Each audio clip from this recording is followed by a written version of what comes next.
Well, hello. That's good. Good.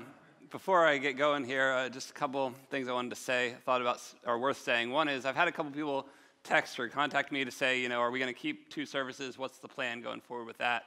And so the plan right now is that we're going to keep this for the foreseeable future. So if y'all are, feel comfortable coming to a mass mandatory service and you're wondering, is that going to go away sometime soon? It is not. And same thing with the live stream. We're planning on keeping that going forever into the future. So that's that. The second thing is thanks to Team BMS. I appreciate y'all leading us in worship this morning. That was really great song selection. So here we go. Today we're going to talk about how Jesus, we're kind of in the series, Jesus at the Center, how Jesus is better than Avram. How Jesus is better than Avram. And it should be showing up there. That's if you don't know, you can smile because this is my son, whose name is Avram. And so all week I've been telling him that I'm going to have this sermon on how Jesus is better than Avram, but Abe is actually a pretty cool guy. So if anybody here does not know him, he's downstairs right now. He's a super cool guy for a lot of reasons. I would highly recommend you get to know him. One of the reasons is this. He loves to communicate through gestures with his thumbs. Now, most of us, I think, are relatively familiar with a thumbs up and a thumbs down as kind of your basic, good and bad. But not Abram. He goes much further than that. So he has a thumb sideways to mean like medium, like it's okay. He also will sometimes do 45-degree angles. So it's like mostly good, but not completely good. He will do this way, 45 down. He'll sometimes use both thumbs. So we have 2 thumbs up, really, really good, 2 thumbs down. Sometimes it'll be like this combination, which is confusing because it's like part of the thing is good. He's 5 years old. I mean, this is really what I deal with. Part of it is really good, but part of it is really bad. Like some context is good and bad. And then the last one, which is a new invention of his, is he has this guy, which is like these guys combined, which means just slightly less than medium. So you can see already that this kid is really odd, and it doesn't, he'll admit to that too. It doesn't take a rocket scientist to see where he gets that from. My wife. A second thing about Abe that's interesting is our nightly talks before he goes to bed. So him and Audrey are in bunk beds. He's in the bottom bunk, and before I put him down to sleep, I'll come up to Abe, and we'll kind of have this following discussion most every night. I'll start out, Abe, do you know that I love you no matter what? And he'll say yes. And I'll say, even if you're good? Yes. Even if you're bad? Yes. Even if you smell? Yes, with a smile, because he knows that's funny. Then I'll say, even if you pab. Now, y'all here have no idea what that means, but in our family, pab, and he made sure to tell me to communicate this to you, pab is a word that we use to reference passing gas. Now, he wasn't sure if you would know what that meant, and I said, I think they'll get it. So even if you pab, and he'll say yes, and he'll give me the thumbs up, because he knows that's funny. And then he'll say something like, the answer is always yes. And I'll give him a hug and a kiss, and I'll walk out of the room. And then as I'm walking out, he'll yell from his bed, can I get a drink? I'm thirsty, because every kid is doing that to avoid bedtime. So after I take care of all that, then I will think to myself, the shame of it is that I won't really love him in the way that I claimed when I said, I'll love you no matter what.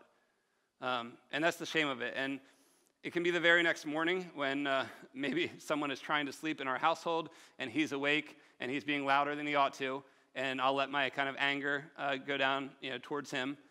Or much worse than that, and if all y'all are parents, you might know this story where you're actually mad at something completely different, some other interaction, some other person, some other situation, and because I'm big and he's little, I kind of have the ability to take that anger out on this little fella.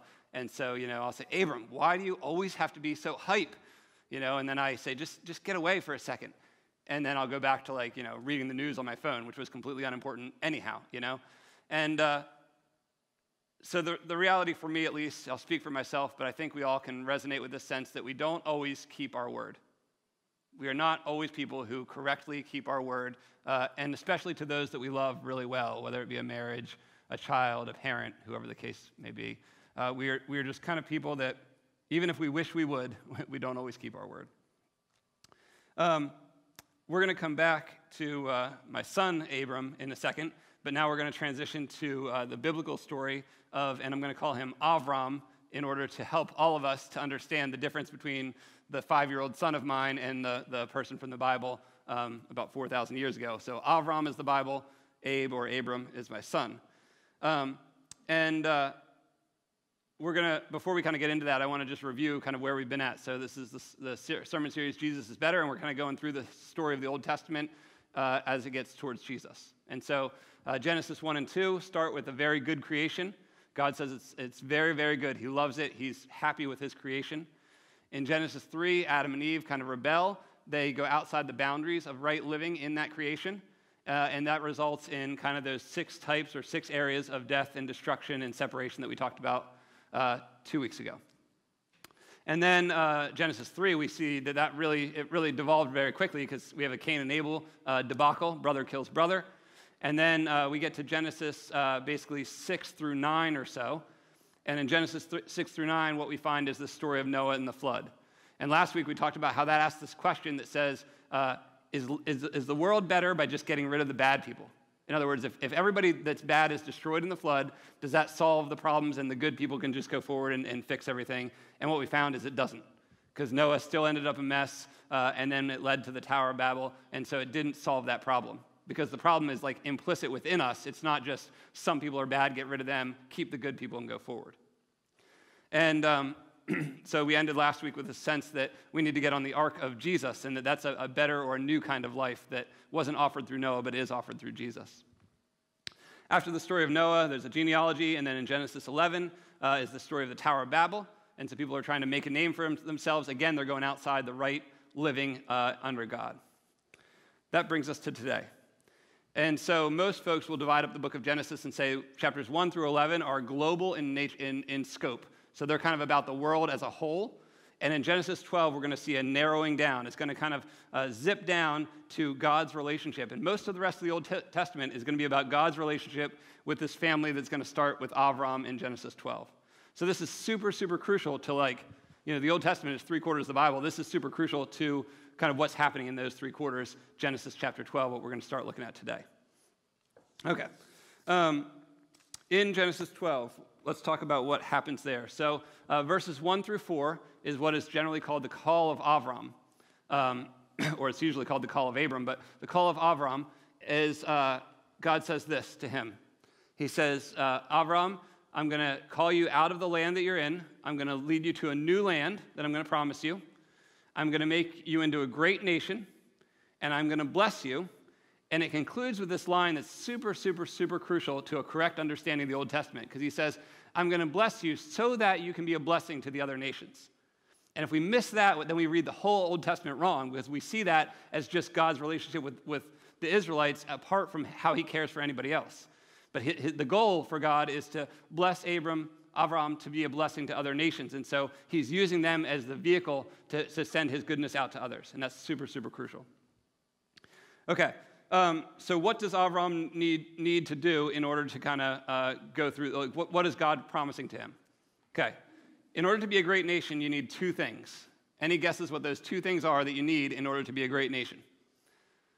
Number 1, you probably ought to have descendants, because if it dies with you, then what's going to happen after that? That's not going to be a great nation. Number 2 is you ought to have some land, right? So if you are childless and you're a renter, it's hard to make a case or an argument that, I'm a great nation. Okay, that's probably hard to make that argument. So Avram is going to need land, and he's going to need descendants. That's what he's going to need in order to become this great nation. Now, this is not I'm always fascinated by how God works and how the story of Scripture goes, because in one sense, we might say, okay, God says that to Avram, I'm going to make you a great nation, and he could just provide, okay, here's the land, you get this space on earth, and boom, here's your kid, done. It doesn't work that way, right? Matter of fact, God sort of puts himself in a corner that he's going to get out of, but it makes it a little bit more dramatic than just, boom, it's all done, here you go forward. And partly we know that because in Genesis 11, verse 30, before the call of Avram, it said, now Sarai, that's Avram's wife, Sarai, was childless because she was not able to conceive. Okay, so he's going to give him this land, but he also has a wife who can't seem to have kids at this point. So he needs kids and land. He already has a wife that it seems unable to produce children. Before we go with the rest of the story, I'd like to step out of the Avram story for a second to say something that is not always or often said in churches, I don't think. And it is this. I remember a couple weeks ago I stood up here and talked about how there's like 3 or 4 families that are having kids, and it's so great. And if you hear me, a lot of times I say something about the blessing and the wonder of having these little kids running around. And the Bible is helpful because it says we should rejoice with those who rejoice. So that's a good thing. Like, I'm not saying we shouldn't do that.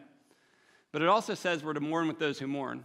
And I think in church sometimes we kind of miss out on this sense that there are people out there who struggle at whatever level with this idea of having children.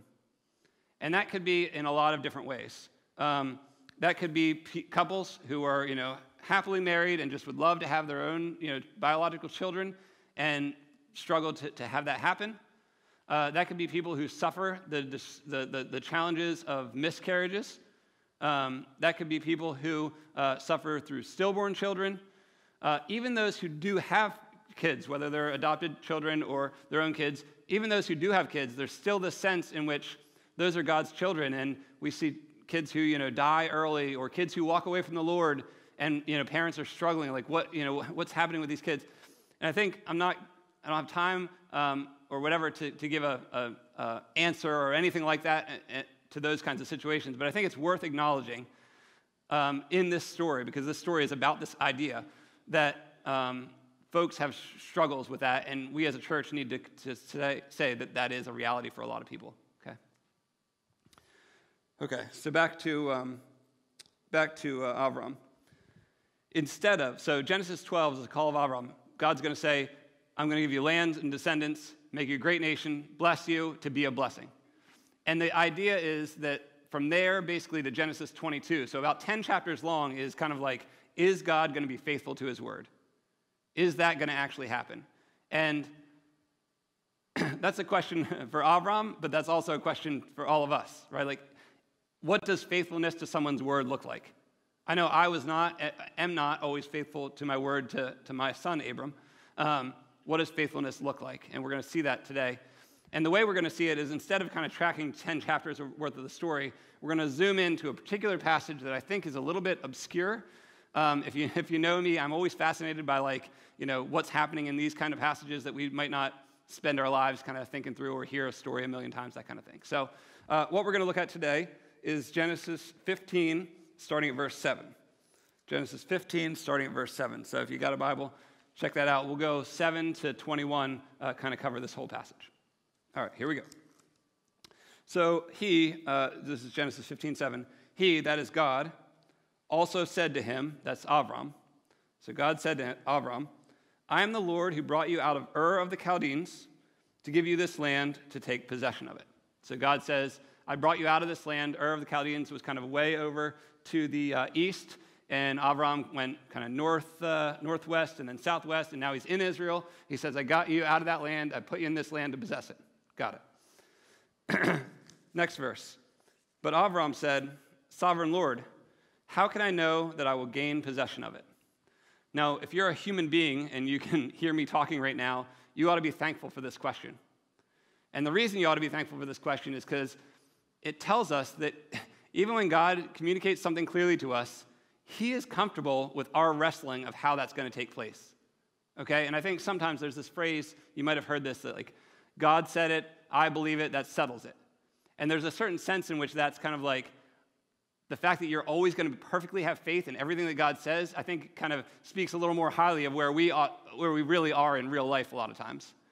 And so I want to encourage you to wrestle with God because, he's like the sovereign Lord of all creation. He ought to be able to handle, and he can handle, kind of our challenges in how are we going to be faithful to what he's calling us to do. And that's Avram's question is not, I disagree with you, God. He's just saying, how's this going to be the case, right? Like, how's this going to happen? How can I know that I will gain possession of it? And I hope we find that kind of question comforting. Now, this is where the story turns and gets very, very interesting. So hang on here. I'm personally insanely fascinated by this, so I hope you guys get some of the gist of that comes across. So God says, I'm going to give you this land. Avram says, how do I know I'm going to possess it? Here's God's answer. It's not a 2020 answer. He says, so the Lord said, bring me a heifer, a goat, and a ram, each 3 years old, along with a dove and a young pigeon. Okay, what on earth is happening? How do I know I'm going to get this land, God? And he's like, bring me some animals. Okay. Now, it gets even more interesting, because what does Avram do here? It says, Avram brought these to him, cut them in two, and arranged the halves opposite each other. The birds, however, he did not cut in half. Okay, so our brains are like, what is happening, right? Here in 2020, we're saying, okay, God says he's going to give him land. Got it, that makes sense. Okay, cool. But God, Avram says, but God, how do I know that I'm going to get it? And God responds, well, bring these 3-year-old, mammals and 2 birds. And Avram's like, got it. So he brings them, and God didn't say anything about this, but he cuts the mammals in half, but the birds he doesn't cut in half. What on earth is happening here, right? Like, I'm fascinated. Let me try to give you a little bit of context. So in ancient Near East cultures, including ones that Avram would have been familiar with, what he was doing is what was called cutting a covenant. Cutting a covenant. Now, it's interesting that it's called cutting a covenant because they're literally like cutting animals in half. And if you ever in 2020 heard this idea of we're going to cut a deal, it literally, it traces back to this exact idea. And there are still some Bedouin tribes in that area that still would practice something like this today. So let me try to explain what is actually happening. So Avram brings these animals, and it's important that they're 3-year-old animals because that means they're mature and they're kind of like large. He brings these 3-year-old animals, he cuts them in half, and he makes a pathway. And the idea here would be that it would be kind of like a little bit of a divot or a depression in the ground, and we'd have like half of a cow here, half of a lamb, half of a ram, and then we assume, just because the birds were smaller, that he put one on one side and one on the other. We don't know that for sure, but we assume that's kind of how he did it. And he makes this path in between, and the idea is that this blood from these animals would have run down and formed this kind of like little rivulet, this little tiny path in between these pieces. Okay, so why is that important? Biblically, we have one other reference to this sort of thing, and it's found in Jeremiah. It's found in Jeremiah 34:18. Here's what it says. It says, those who have violated my covenant, this is talking about the same kind of covenant, right?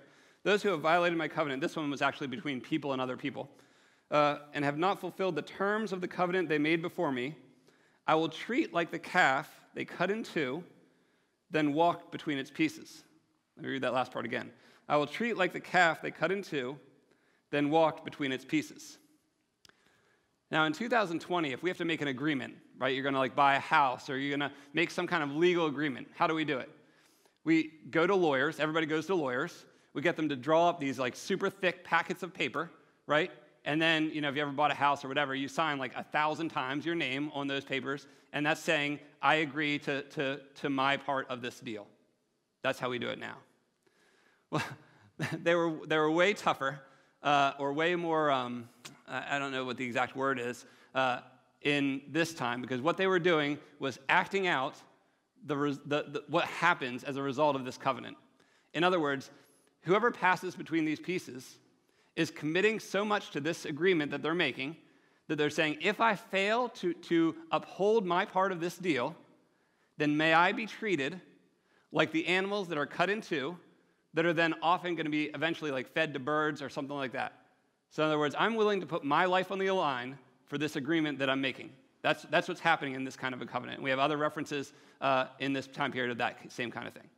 Okay? It's fascinating. So right about now, we have Avram has these animals here, and we assume that the idea of this covenant is that somebody's going to go through these pieces. Right? That's what we assume. So here's what happens next. Verse 11. Then birds of prey came down on the carcasses, but Avram drove them away. So again, we can't be 100% sure, but there's a sense that like time is passing and nobody's like zipping between these things, No one's like, boom, I'm going to make it happen right now. Time's passing. There's birds that are coming down. He's scattering them away, kind of waiting for something to happen. Okay. Verse 12. As the sun was setting, Avram fell into a deep sleep. This would be the same kind of sleep that Adam fell into when the side was taken out of him and Eve was created. Fell into a deep sleep, and a thick and dreadful darkness came over him. Then the Lord said to him, "Know for certain that for 400 years your descendants will be strangers in a country not their own, and they will be enslaved and mistreated there." Okay, let's stop again. This story keeps getting crazier and crazier, right? Let's go back from the jump. God said, "I'm going to give you this land." Avram says, "How can I know?" They create this covenant blood path situation. And now God's going to say to Avram, not like, "Oh yeah, you'll have this land, it's cool." He'll say, your descendants are going to go for 400 years, and so you're going to have descendants, that's good. But they're going to go be enslaved for 400 years in a country that's not your own and mistreated there. Remember, the question is always, is God going to be faithful to his word? That's the question. And in his response to Avram here, he's saying, well, you're going to have descendants, but they're going to be in some other land for 400 years, so just get ready for that, you know? And obviously, from our perspective now, we know that this is the story of Joseph and then his brothers going to Egypt, and then they're enslaved and making bricks in Egypt and all that kind of thing. So we'll get to all that stuff later, but this is kind of pre-telling that. All right, we're at verse 14 now. It says, "But I will punish the nation they serve as slaves, and afterward they will come out with great possessions." And if you know the book of Exodus, which we're heading to in a couple weeks, that is what's going to happen, right? And they're going to come out of the land of Egypt with great possessions. "You, however, will go to your ancestors in peace and be buried at a good old age. In the 4th generation, your descendants will come back here, for the sin of the Amorites has not yet reached its full measure." Okay, so now God's going to promise that you're going to have descendants, and they are eventually going to come back here. But the Amorites, those are folks who are currently living in the land that's going to become Israel, they haven't done enough bad that we're going to judge them yet when you come back in and destroy them and that sort of thing. Okay, still, nobody's gone through these pieces, right? You guys are following me there? Verse 17, "When the sun had set and darkness had fallen, a smoking firepot with a blazing torch appeared." Just tuck that back in your brain. Where do you recognize a smoking firepot and a blazing torch? Just set that aside for a second. And passed between the pieces. "On that day, the Lord made a covenant with Avram and said, 'To your descendants I give this land, from the Wadi of Egypt to the great river, the Euphrates, the land of the Kenites, Kenizzites, Cadmonites, Hittites, Perizzites, Raphaites,'" I've practiced this a bunch, "Amorites, Canaanites, Girgashites, and Jebusites." Okay, so what on earth just happened there? What just happened there? Where else are we familiar with this idea of kind of smoke and fire and what that represents? Well, if you know your Bible, you would know that as the nation of Israel leaves Egypt, is freed from Egypt, they're going to kind of travel around the wilderness for 40 years, and they're going to be led by smoke during the day and a blazing fire at night. And God's even going to come down to them on Mount Sinai in the same form. And if you heard of this guy Moses, who we're going to get to a little bit later, Moses is spoken to out of this bush that's burning that never burns up. And so what we have very, very clearly here is that the presence of God came down, and the presence of God in this form of the firepot and the torch passed between the pieces. So what does that mean? That means God is committing to be a God who stands by his word. He makes a covenant, and he's saying, I'm willing to pay the penalty if I don't do what I said I would do in this covenant agreement. Now, he made it clear that they're going to be enslaved for 400 years, they're going to come back out, then they're going to have to defeat these people that are in the land, and all this stuff. So it's not, boom, tomorrow you'll have everything you want. It's not that. But it is, I can be trusted as a God who's going to follow through with my word. And what does happen? The reality is that God is faithful to that word. Right? He says they're going to go in slavery for 400 years. They're going to come back to this land. I'm going to make you into a great nation. Remember his word to Avram. I'm going to make you into a great nation. I'm going to bless you so that you can be a blessing. Okay, this is fascinating. So he's going to bless Avram to be a blessing. About 2,000 years or so after that covenant situation with Avram in Genesis 15, a descendant of his is born in that land. Right? So this is crucial. It all has to tie together. Okay, we miss out when we don't see how it all ties together. A descendant is born in that land to Avram, from Avram's line, in that place, and that person's name we know is Jesus. Well, why does it matter that Jesus was born in that line? Because Jesus is going to live a life that kind of perfectly embodies all that God had wanted, be blessed to be a blessing, all that God had wanted from Avram way back, 2,000 years previous. And then on a Thursday night, near the end of Jesus' ministry, he's going to do something really fascinating. So they're celebrating the Passover meal, and him and his disciples are in this upper room. And they're kind of celebrating this exodus out of Egypt, like when the nation of Israel came out of Egypt. They're celebrating that, and they pass around the cup.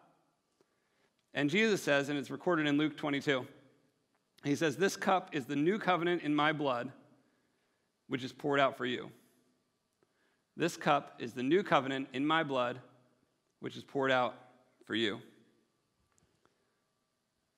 The very next day, Jesus is going to walk a bloody path, right? He was crown of thorns. He was whipped. He's going to walk this bloody path towards the cross. And what's going to happen when Jesus gets there to the cross? What's going to happen there? He's going to die for this new covenant. It says he poured out his blood. It's a new covenant. He poured out his blood for us. Well, what does this all mean? It means this. It means that the God who was faithful to his covenant in Genesis 15, who made those things happen, is now going to come and die. Now, but in this new covenant, it's going to work a little slightly differently. It's going to work like this. Jesus was 100% faithful to what he was called to do. However, like I said at the very beginning, I'm not faithful to my word, right? My son, I wish for all the world that I could say, I'm going to love you no matter what, and then in actuality, I don't do that. And so Jesus got on the cross, and he not only covered his part of the deal, he not only covered his part of the covenant, of the agreement, he not only signed for himself, but he covered ours as well. He's communicating that just like in Genesis 15, those, if I fail to uphold this covenant, treat me like these animals that are cut in pieces. Jesus is saying in this new covenant that I'm willing to die, I'm willing to sacrifice myself because you're unable to uphold your part of the deal. You can't do it. You won't do it right. And so I'll do it for you. I'll hold up my part of the deal, and I'll hold up your part of the deal.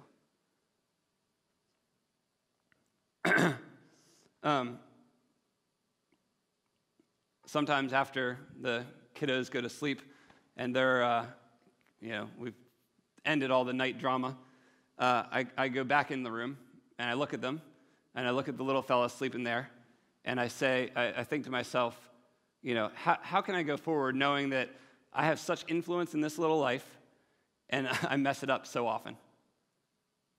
And I think all of us have to ask that kind of question at some point in our life, which is like, how do we go back into relating to all these people knowing that we have whatever levels of failures? We've been unable to keep our word. We've been unable to be the right kind of people that we want to be so many times. How do we continue to go forward in life?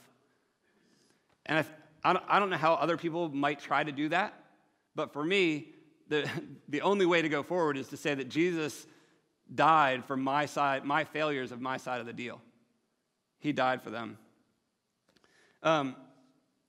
One last thing, or one last step that I think we sometimes miss.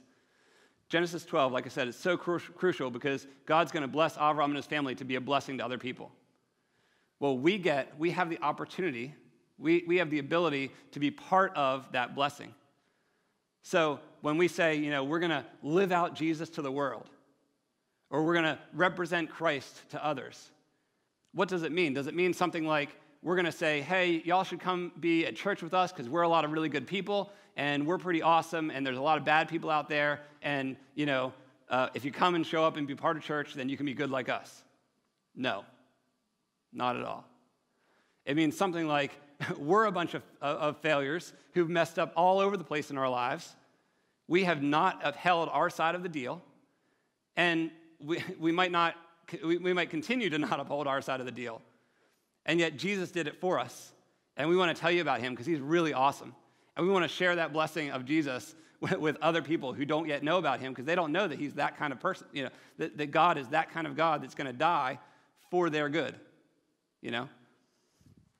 I just want to kind of close by encouraging you, if you feel like you're struggling with how to go forward in the world based on whatever levels of failures you have committed in the past, that Jesus was willing to walk that blood path to die on your behalf. And he really wants, that's how much he wants to be in relationship to you. And so if you want to talk about that more, you have questions or whatever, please talk to me about it. And I just hope for all of us who do know about Jesus and love him and are excited about him, that we would be, spreading the gospel of Jesus, the aroma of Christ to the world who doesn't know that this God died on their behalf. All right, let's pray. Heavenly Father, thanks for being a God who cares so much about your creation, that instead of kind of letting us falter and fail and mess up, and then just kind of sneering from the background or saying, I got you, I knew you'd be a mess up, I knew you'd be a failure. Instead of that, you come in the form of Jesus Christ and enter this sinful world and walked a blood path to the cross to die willingly, offer yourself as a sacrifice for the failures that we have. And I pray that would not, that would so excite us or motivate us to share the goodness of Jesus with people who don't know about him. I pray this all in Jesus' name. Amen.